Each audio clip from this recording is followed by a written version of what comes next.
अब देखो next question क्या है, हम लोग जितना सारा क्वेश्चन हम लोग करते आए हैं उसी क्वेश्चन को जस्ट घुमा फिरा करके हम लोग देख रहे हैं।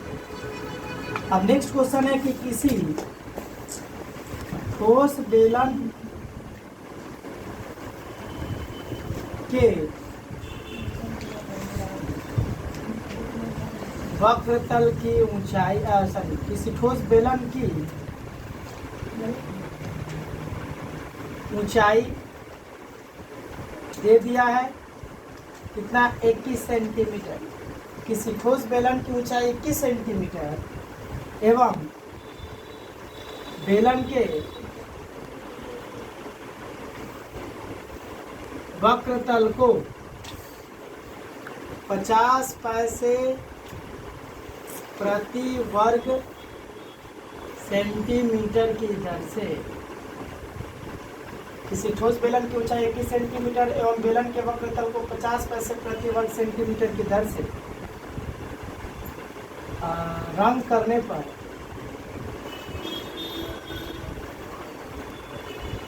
कुल 462 रुपया खर्च हो तो 462 रुपया खर्च हो तो बेलन का आयतन ज्ञात कर। बेलन का आयतन क्या है ना। देखो जरा गौर से बोल रहा है क्या कि किसी ठोस बेलन की ऊंचाई 21 सेंटीमीटर है और उस बेलन के वक्रतल को 50 पैसे प्रति वर्ग सेंटीमीटर की दर से रंग किया जा रहा है। वो जो बेलन है तो उस बेलन के वक्रतल को, सिर्फ वक्रतल को रंग किया जा रहा है, 1 वर्ग सेंटीमीटर रंग किया जा रहा है तो 50 पैसे के हिसाब से हो रहा है। तो उसके पूरे वक्रतल को रंग किया गया है। उसका वक्रतल जितना भी था, वक्रतल का क्षेत्रफल जितना था, वक्रतल को रंग करने का मतलब वक्रतल के क्षेत्रफल को रंग किया जा रहा है। तो उसका वक्रतल जितना भी था, उसका वक्रतल का क्षेत्रफल जितना भी था, उस पूरे क्षेत्रफल को रंग किया तो 462 रुपया खर्च किया।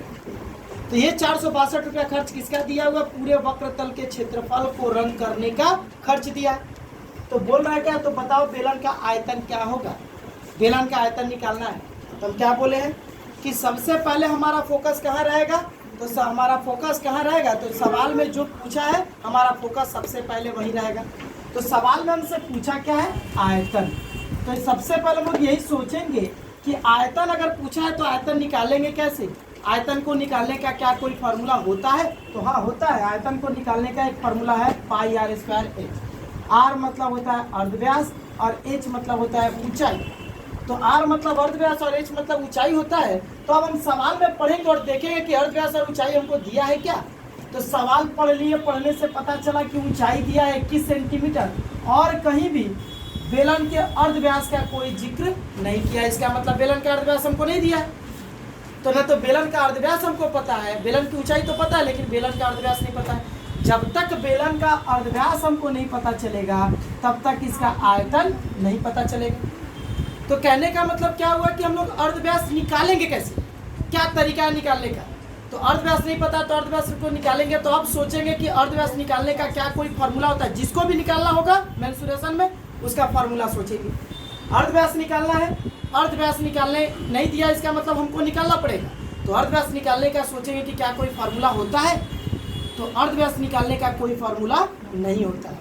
तो कैसे निकाला जाएगा अर्धव्यास? तो अर्धव्यास निकालने के लिए हम लोग को अर्धव्यास को मान लेना पड़ेगा क्योंकि इसका कोई फार्मूला नहीं होता है। तो मान लो यहाँ पे हम लोग कड़ी से कड़ी जोड़ेंगे। अर्धव्यास हम लोग मान लिए। अर्धव्यास अगर मान लिए तो अर्धव्यास निकालने के लिए अर्धव्यास निकालेंगे कैसे? अगर इसको मान लिए तो समीकरण बनाएंगे। समीकरण बनता कैसे है? तो सवाल में जो दिया हुआ है वही निकाल के हम लोग बराबर दिखाएंगे। तो हम लोग समीकरण पहले बनाएंगे। समीकरण कैसे बनेगा? तो सवाल में जो दिया हुआ वही निकाल के बराबर दिखाएंगे। तो सवाल में हमको दिया क्या है? सवाल में हमको दिया है कि बेलन के वक्रतल को अगर 50 पैसे प्रति वर्ग सेंटीमीटर की दर से अगर रंग किया जा रहा तो टोटल खर्च हमको पड़ रहा 462 रुपया। ये 462 रुपया किसका खर्च दिया है? उसके पूरे वक्रतल का खर्च दिया है, पूरे वक्रतल को रंग करने का खर्च दिया है। तो हम भी क्या करेंगे? बेलन के वक्रतल को रंग करने का खर्च निकालेंगे और खर्च को खर्च के बराबर दिखा देंगे। सवाल में जो दिया हुआ है वही निकाल के बराबर दिखाएंगे। तो सवाल में हमको दिया हुआ बेलन के वक्रतल का खर्च, तो हम भी बेलन के वक्रतल का खर्च निकालेंगे और खर्च को खर्च के बराबर दिखाएंगे। तो यहाँ पे दिया हुआ है क्या, बेलन के, तो देखो बेलन का वक्रतल का खर्च निकालेंगे और खर्च को खर्च के बराबर दिखा देंगे। खर्च यहाँ पे दिया हुआ है 462, तो निकाल करके 462 के बराबर। अब जरूरी बात है ये समझना कि वक्रतल का खर्च निकालेंगे कैसे। तो वक्रतल का खर्च निकलेगा कैसे, तो वक्रतल को निकालने का फॉर्मूला है 2πr/h। तो बेलन के वक्रतल का फॉर्मूला, ये वाला फॉर्मूला यूज करेंगे और यूज करके बेलन का वक्रतल निकाल लेंगे। तो बेलन का वक्रतल का क्षेत्रफल हमको पता चल जाएगा कि वक्रतल का क्षेत्रफल कैसे निकलेगा। तो बेलन के वक्रतल का क्षेत्रफल, ये फॉर्मूला यूज करेंगे तो पता चल जाएगा।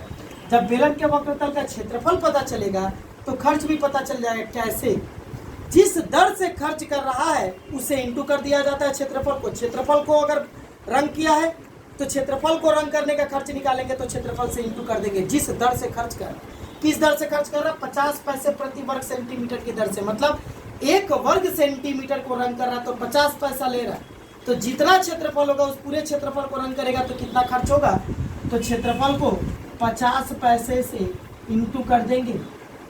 तो जो निकल के आएगा वो वक्रतल का क्षेत्रफल होगा, वक्रतल का क्षेत्रफल का खर्च होगा, वक्रतल के क्षेत्रफल खर्च को खर्च के बराबर। समीकरण बन जाएगा, समीकरण बन जाएगा तो अर्धव्यास मिल जाएगा, अर्धव्यास मिला तो आयतन मिल जाएगा।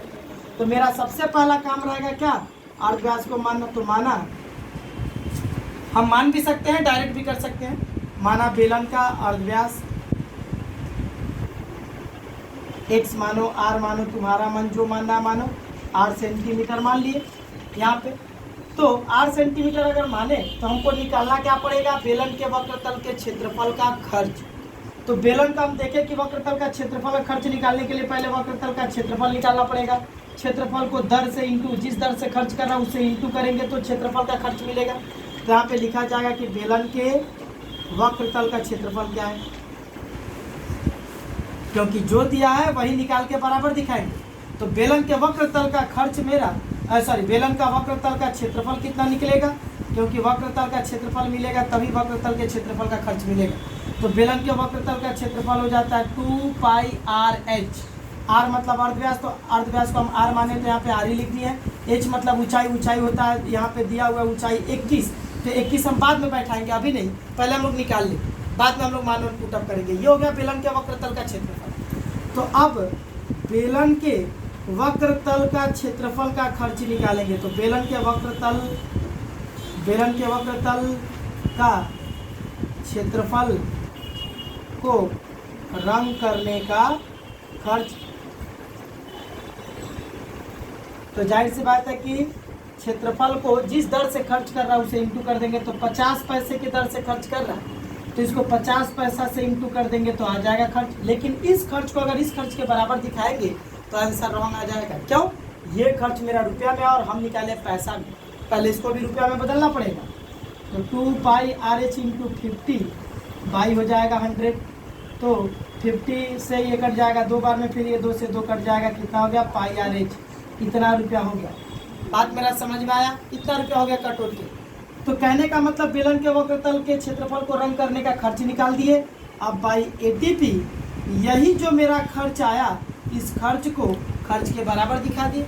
सवाल में जो दिया है वही निकाले और निकाल के बराबर दिखा दिए। सवाल में क्षेत्रफल का खर्च दिया है, क्षेत्रफल का खर्च निकाले। क्षेत्रफल का खर्च निकालने के लिए पहले क्षेत्रफल जानना होगा, क्षेत्रफल जान गए। खर्च निकालने के लिए जिस दर से खर्च कर रहा है उसे इंटू कर दिए, हमको पता चल गया क्षेत्रफल को रंग करने का खर्च क्या है। अब इस खर्च को खर्च के बराबर दिखा दे रहे। तो अब यहाँ पे जो जो मान दिया वो बैठा दो। पाई का मान 22/7 इंटू r का तो मान निकालना ही है क्योंकि वो अर्धव्यास माना गया है। h मतलब है ऊंचाई, ऊंचाई कितना है 10। यहाँ पे अगर r की जगह पे x मानते तो यहाँ पे r की जगह x बैठा देते। सॉरी, h का मान है 21 बराबर 462। ऊंचाई यहाँ पे दिया हुआ हमको 21, तुम चाहो तो यहाँ पे इसको मेंशन कर सकते हो। बेलन की ऊंचाई 21 सेंटीमीटर। तो अब देखो ये 7 से 21 कट गया 3 बार में, और r का जब मान निकलेगा तो क्या करेंगे, r का जब मान निकलेगा तो क्या करेंगे, r को छोड़ करके बाकी जितना सारा पार्ट है सब बराबर के उस तरफ जाएगा। तो 22 और 3 यहाँ पे दिख रहा है, गुणा करता हुआ तो उधर जाके भाग करेगा। तो इधर 22 और 3 इधर आके भाग किया, 11 से कट जाएगा ये 2 बार में, और ये 11 से कटेगा तुम्हारा 42 बार में, फिर ये 2 से कटेगा 21 बार में, और ये 3 से कट जाएगा 7 बार में। तो आर का वैल्यू क्या हो गया? 7। मतलब अर्धव्यास हमको मिल गया। तो बेलन का अर्धव्यास हम लोगों को पता चल गया क्या? 7 सेंटीमीटर। अब आयतन निकालने में देरी किस बात की? तो अब बेलन का आयतन निकल जाएगा। तो बेलन का आयतन हो जाएगा मेरा पाई आर स्क्वायर एच। तो पाई का मान 22/7 इंटू आर का मान 7, उसका स्क्वायर इंटू एच मतलब ऊंचाई 21। तो 7 से 21 कट जाएगा 3 बार में। ये 22 इंटू 7 का स्क्वायर हो जाएगा 49 और इंटू ये 3। अब इसको अगर इंटू कर देते हैं तो इंटू अगर ये कितना आ जाएगा? तो 22 या 66 को 49 से इंटू कर दो। तो 9 × 6 = 54 का 4 और सिर्फ 5, 9 × 6 = 54 5 59, फिर 6 × 4 = 24 का 4 और सिर्फ 2 6 × 4 = 24 2 26।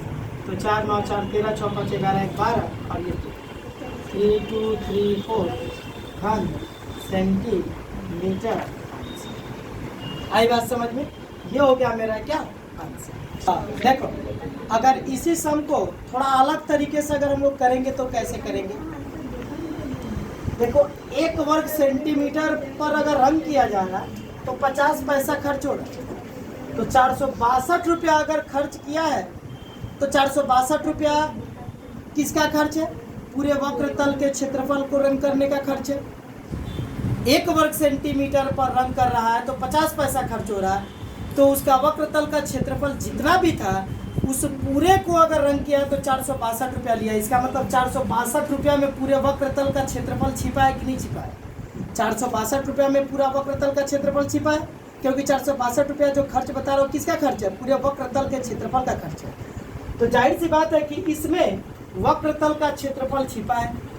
तो इसमें अगर छिपा है तो वक्र तल के क्षेत्रफल को यहाँ से निकालेंगे कैसे? तो 50 पैसा प्रति वर्ग सेंटीमीटर, मतलब 1 वर्ग सेंटीमीटर को अगर रंग करा तो 50 पैसा हो रहा है।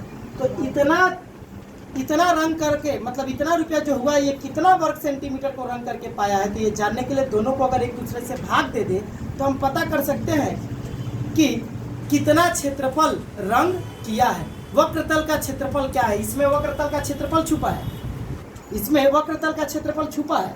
तो छुपे हुए को निकालने के लिए क्या करेंगे? जिस दर से खर्च कर रहा था उसे भाग दे देंगे। तो इसको अगर इससे भाग दे देंगे तो इसमें जो छुपा है वक्रतल का क्षेत्रफल वो निकल जाएगा। इसमें अगर संपूर्ण तल का क्षेत्रफल छिपा रहता तो संपूर्ण तल निकल जाता, आयतन छिपा रहता तो आयतन निकल जाता।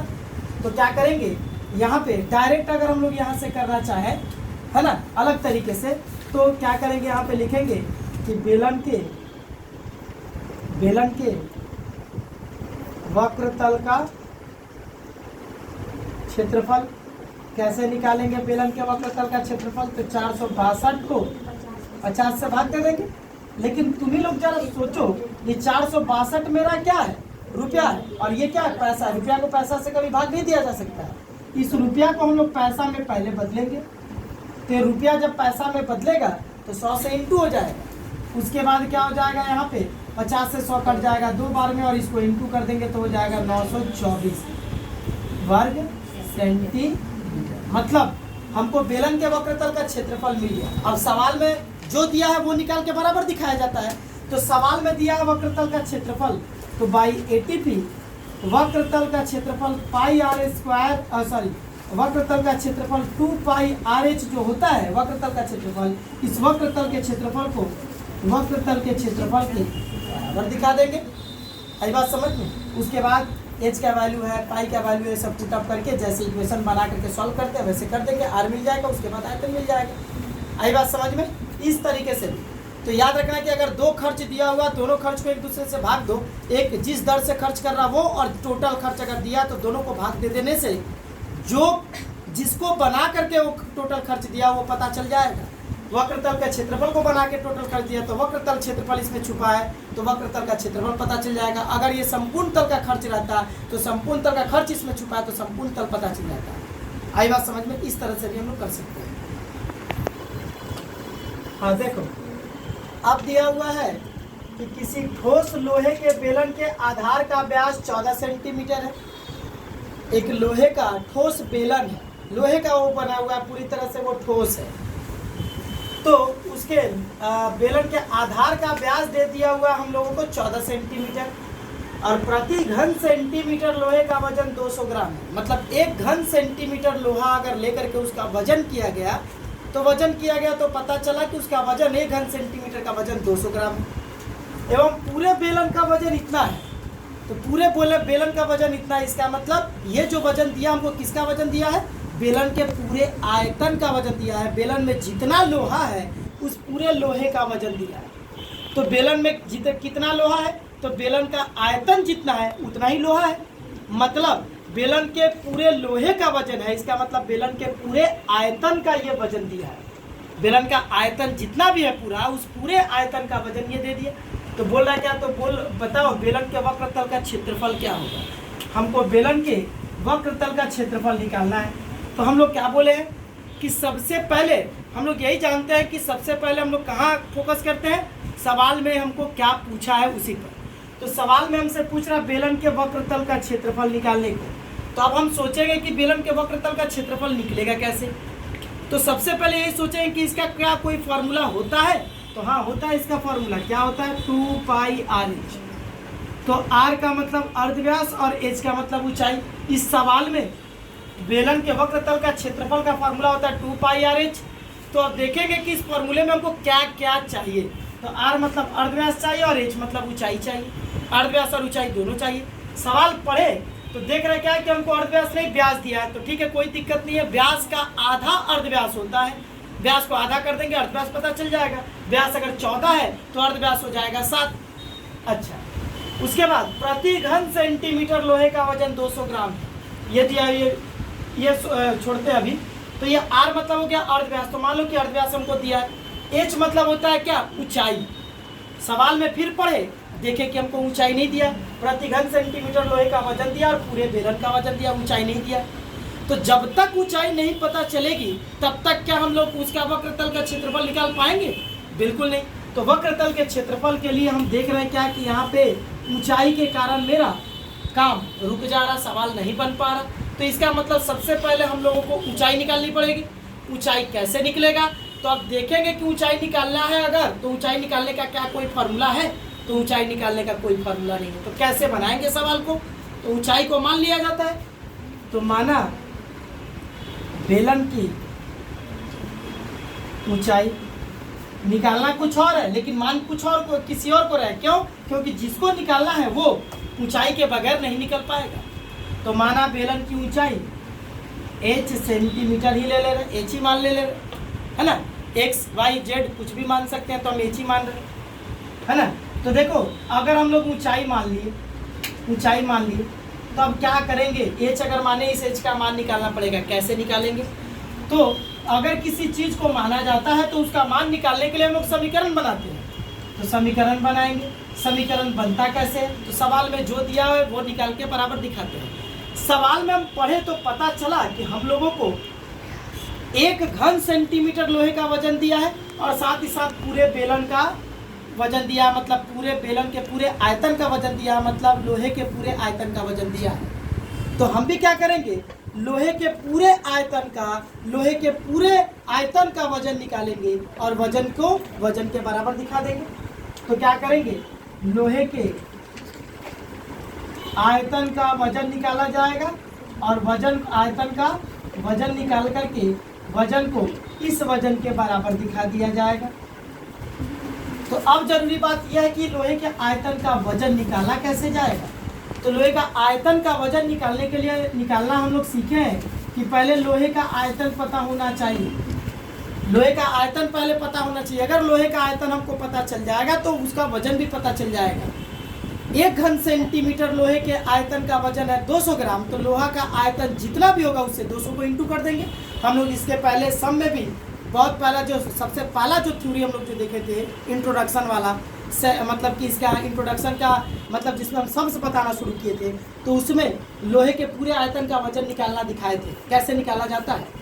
1 घन सेंटीमीटर का जो वजन है, चाहे इकाई आयतन का जो वजन है, उससे आयतन को इंटू कर दिया जाता है तो निकलता है। तो लोहे के आयतन को 1 घन सेंटीमीटर लोहे का जो वजन है उससे इंटू कर दिया जाएगा 200 से, तो लोहे के आयतन का वजन मिल जाएगा। तो अब जरूरी बात यह है कि हम तो 200 से इंटू तो कर देंगे, लेकिन उसके पहले लोहे का आयतन तो पता होना चाहिए। तो लोहे का आयतन मतलब बेलन का आयतन, बेलन का आयतन ही लोहे का आयतन है। तो बेलन का आयतन होता है pi are square H into 100, pi are square h होता है बेलन का आयतन। तो हम लोग ये फॉर्मूला बैठाएंगे तो आयतन मिलेगा, आयतन को 200 से इंटू कर देंगे तो लोहे के आयतन का वजन मिलेगा, लोहे के आयतन के वजन को वजन के बराबर करेंगे, समीकरण मिलेगा, समीकरण मिलेगा तो ऊंचाई मिलेगी। कड़ी से कड़ी जुड़ता हुआ चला। आई बात समझ में? तो अब हम क्या निकालेंगे, बेलन की ऊंचाई मान लिए हैं, तो अब हम लोग निकालेंगे कि बेलन के कुल आयतन का वजन। तो बेलन के कुल आयतन का वजन निकालने के लिए हमको बेलन का आयतन जानना पड़ेगा। तो यहाँ पे हम लोग बेलन की ऊंचाई है सेंटीमीटर और बेलन का अर्धव्यास भी निकाल लिया जाए, क्योंकि आयतन में हमको अर्धव्यास और ऊंचाई दोनों चाहिए। तो ऊंचाई तो हम लोग ये वाला ले लिए, यही लगा करके बैठाएंगे, और अर्धव्यास तो बैठाना पड़ेगा। तो अर्धव्यास कितना है पता नहीं है, 14 व्यास है। तो इस व्यास को हम लोग 2 से भाग दे देंगे तो कट के जो आएगा 7 सेंटीमीटर, ये हो जाएगा मेरा क्या, बेलन का अर्धव्यास। तो बेलन का अर्धव्यास पता चल गया और ऊंचाई है, तो अब बेलन का आयतन निकाला जाएगा यहाँ पे। तो बेलन का आयतन हो गया क्या, फॉर्मूला पाई आर स्क्वायर, ये हो गया मेरा बेलन का आयतन। हम चाहे तो यहाँ पे मान पुटअप भी कर सकते हैं, आर का मान 7 है, 7 पुटअप भी कर सकते हैं, लेकिन हम लोग समीकरण बनाने के बाद लास्ट में एक ही बार पुटअप करेंगे, उस तरह से हम लोगों को आसानी रहे। तो बेलन का आयतन इतना घन सेंटीमीटर हो गया मेरा। तो बेलन के अब क्या, बेलन का आयतन जब पता चल गया, बेलन का आयतन तो उसको 200 मतलब 1 घन सेंटीमीटर लोहे का वजन 200 है, तो पूरे आयतन का वजन क्या होगा, तो लोहे का पूरा आयतन इतना है। इस पूरे आयतन का वजन क्या होगा ये जानने के लिए 1 घन सेंटीमीटर का वजन अगर 200 है तो 200 से इंटू कर देंगे। आयतन से ही हम लोग 1 घन सेंटीमीटर वाले का इंटू करते हैं तो पूरा वजन निकलता है, ये हम पहले भी बताए थे। तो बेलन के आयतन का वजन क्या हो जाएगा, पाई आर स्क्वायर एच से हम लोग 200 को इंटू करेंगे तो ये मेरा बनेगा ग्राम, इतना ग्राम आएगा। लेकिन लोहे का आयतन का तो वजन निकल गया, लेकिन इस वजन को अगर इस वजन के बराबर दिखा दे तो आंसर नहीं मिलेगा। क्यों, क्योंकि यह मेरा किलोग्राम में और यह है ग्राम में, तो इस किलोग्राम को फिर ग्राम में बदलना पड़ेगा। तो pi are square H into 200 by 1000, क्योंकि ग्राम को जब हम लोग 1000 से भाग देते हैं तभी 1 किलोग्राम में बदलता है। पता चल गया मेरा कि लोहे के पूरे आयतन का वजन क्या है। अब लोहे के यही पूरे आयतन का वजन इस वजन के बराबर दिखेगा।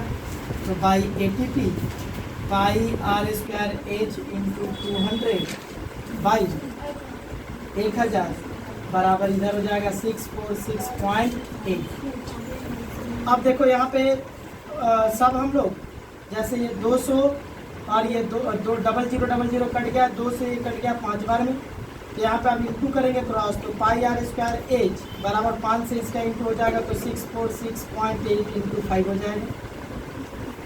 अब देखो यहाँ पे मान को पुटअप करते हैं, पाई का मान 22/7, आर मतलब होता है अर्धव्यास जो कि दिया है 7, पुटअप कर दो, उसका स्क्वायर इंटू एच तो हमको निकालना था, वो जैसा वैसे बैठा दो, इसका मान निकालना है। 64685 कर दिए, पॉइंट को हटा दे रहे हैं तो यहाँ पे पॉइंट के बाद 1 डिजिट है तो 1 के पीछे 1 जीरो नीचे आ जाएगा। उसके बाद ये हो जाएगा मेरा क्या, तो 22/7 इंटू 7 का स्क्वायर हो जाएगा 49, ये into H is equal to ये हो जाएगा मेरा 6468 इंटू 5 बाई 10। अब यहाँ से जब हम लोग मान निकालेंगे एच का तो देखो क्या होगा, 6468 इंटू 5 बाई 10। अब ये वाला जो पार्ट दिख रहा मेरा, ये वाला, ये एच का मान निकालेंगे तो बाकी सारा पार्ट बराबर के उस तरफ जाएगा, तो इधर गुणा करा तो उधर जाके भाग करेगा, तो कैसे भाग करेगा, ऊपर वाला आ जाएगा नीचे और नीचे वाला चला जाएगा ऊपर, क्योंकि भाग जब करता है तो उलट जाता है राशि। तो ये 22 और 49 जो ऊपर था ये नीचे आ गया, 22 इंटू 49, और ये नीचे वाला पार्ट जो 7 था ये ऊपर चला गया। अब यहाँ पे काटा काटी करेंगे हम लोग, तो 7 से 49 कट जाएगा मेरा 7 बार में, फिर ये 5 से 10 कट जाएगा 2 बार में, फिर अब ये देखो यहाँ 22 दिख रहा है, इसका मतलब 11 से कटेगा ही कटेगा, तो 11 दूना 22 और ये कटेगा 11 पचे 55, 11 पचे 55, फिर आएगा 9 और 6, तो 11 8 88, फिर 11 8 88, फिर ये कटेगा मेरा आप 7 से, तो 7 से कटेगा 7 7 8 56, 7 चौक 28, फिर 2 से कटेगा मेरा 42 बार में, फिर 2 से कट जाएगा 21 पर। तो एच का मान निकल के कितना आ गया मेरा 21 सेंटीमीटर। मतलब बेलन की ऊंचाई हमको पता चल गई, बेलन की ऊंचाई 21 सेंटीमीटर। अब जब बेलन का ऊंचाई पता चल गया तो इसी ऊंचाई की वजह से मेरा रुका हुआ था सवाल वक्रतल का क्षेत्रफल। तब बेलन का वक्रतल का क्षेत्रफल यहाँ मिल ही जाएगा। तो बेलन के वक्रतल का क्षेत्रफल जब निकालना होगा तो 2πr/h फॉर्मूला है, इसमें मान को पुटअप कर देंगे यहाँ पे ये। तो 2 × पाई का मान 22/7 × r मतलब अर्धव्यास हो जाएगा 7 × h मतलब ऊंचाई 21। 7 से 21 कट जाएगा 3 बार में और इंटू कर देंगे तो आ जाएगा 924 वर्ग सेंटीमीटर आंसर। ये हो गया मेरा आंसर। अच्छा अब देखो, अगर इसी सम को अगर हम लोग दूसरे तरीके से करेंगे तो कैसे करेंगे। जैसे देखो, ये 1 घन सेंटीमीटर लोहे का वजन दिया हुआ है 200 ग्राम और ये है पूरे बेलन का वजन। तो बेलन का वजन का मतलब लोहे के बेलन के अंदर जितना लोहा है उस पूरे लोहे का वजन है। तो बेलन का वजन मतलब ये लोहे का वजन है। तो बेलन के अंदर जितना लोहा है वो कहलाता है बेलन का आयतन। इसका मतलब ये जो वजन दिया हुआ है लोहे के पूरे आयतन का वजन है, मतलब बेलन के पूरे आयतन का वजन है। तो इसमें ये जो वजन दिया हुआ है ये वाला वजन पूरी तरह से बेलन के लोहे का बेलन के पूरे आयतन का वजन है। मतलब इस वजन में बेलन का आयतन छुपा हुआ है, इसी वजन में बेलन का आयतन छुपा हुआ है। 1 घन सेंटीमीटर लोहा का वजन है 200 ग्राम। तो इतना वजन अगर दिख रहा है पूरे बेलन का तो इतना वजन में कितना उसका आयतन है ये हमको जानना है। सपोज कि एक लॉजेंस का दाम अगर 2 रुपया है, एक लॉजेंस का दाम अगर 2 रुपया है तो हम 10 रुपया में कितना लॉजेंस पाएंगे 5, है ना। तो वही चीज़ है कि 1 घन सेंटीमीटर लोहे का वजन 200 ग्राम है तो इतना किलोग्राम में कितना उसका आयतन दिखेगा। तो जैसे वहाँ पे 10 को 2 से भाग दिए तो 5 आया, यहाँ पे भी इन दोनों को एक दूसरे से भाग दे देंगे तो पता चल जाएगा। मतलब इसमें छुपा हुआ है मेरा क्या आयतन। तो अगर इसमें आयतन छुपा है तो आयतन निकालने के लिए भाग दे देंगे किससे, 1 घन सेंटीमीटर लोहे का जो वजन दिया हुआ है उससे, इकाई का जो वजन दिया हुआ है। जैसे एक लॉजेंस से भाग दे दिए, एक लॉजेंस के दाम से, उसी तरह से इसके इकाई आयतन के वजन से भाग दे देंगे। तो यहाँ पे डायरेक्ट हमको पता चल जाएगा, अगर इन दोनों को भाग दे दिया जाए, इससे इसको अगर भाग दे दिया जाए, मतलब इसको अगर इससे भाग दे दिया जाए तो हमको पता चल जाएगा कि लोहे का आयतन क्या होगा। तो लोहे का आयतन कहो, लोहे का आयतन कहें या बेलन का आयतन कहें, बात एक ही है कि क्या पता चल जाएगा कैसे कि 646.8 को 200 से भाग दे देंगे। लेकिन ये है किलोग्राम और नीचे वाला है ग्राम, भाग तो जाएगा नहीं जब तक दोनों सेम यूनिट में ना हो। तो क्या करेंगे, इसको हम लोग सेम यूनिट में बदलने के लिए किलोग्राम को ग्राम में बदलेंगे तो 1000 से इंटू कर देते हैं। ग्राम को किलोग्राम में बदलने के लिए 1000 से भाग, लेकिन किलोग्राम को ग्राम में लाएंगे तो 1000 से इंटू 200। तो ये हो जाएगा 646.8 इंटू, पॉइंट को हटा दो यहाँ से, 1000 बाई 200 में हम 1 जीरो और इसका एक्स्ट्रा बढ़ा दिए। क्यों? क्योंकि यहाँ पे पॉइंट को हटाए हैं। तो 3 0 कैंसिल, 2 से ये कटेगा तो 3 2 3 4 हो जाएगा। ये हो गया मेरा लोहे का आयतन, मतलब बेलन का आयतन। अब बेलन का आयतन अगर हमको पता चल गया तो बेलन के आयतन को आयतन के बराबर दिखा देंगे बाई 80। ये बेलन का आयतन जो है वो आयतन के आयतन को बराबर दिखा देंगे। यहाँ पे आर का मान पता है, पुटअप कर देंगे, पाई का मान पुटअप करेंगे, एच का मान पता चल जाएगा। जैसे एच पता चलेगा वक्रतल का क्षेत्रफल भी पता चल जाएगा। तो ये भी एक तरीका है इसको करने का। हम लोग लोहे का पूरे लोहे का आयतन निकाल करके आयतन के बराबर दिखा देंगे, मतलब पूरे लोहे का आयतन निकाल करके आयतन के बराबर दिखा देंगे। चाहे लोहे के आयतन का कुल वजन निकाल के वजन के बराबर दिखा करके भी सवाल को बना सकते हैं, जैसे हमारी इच्छा।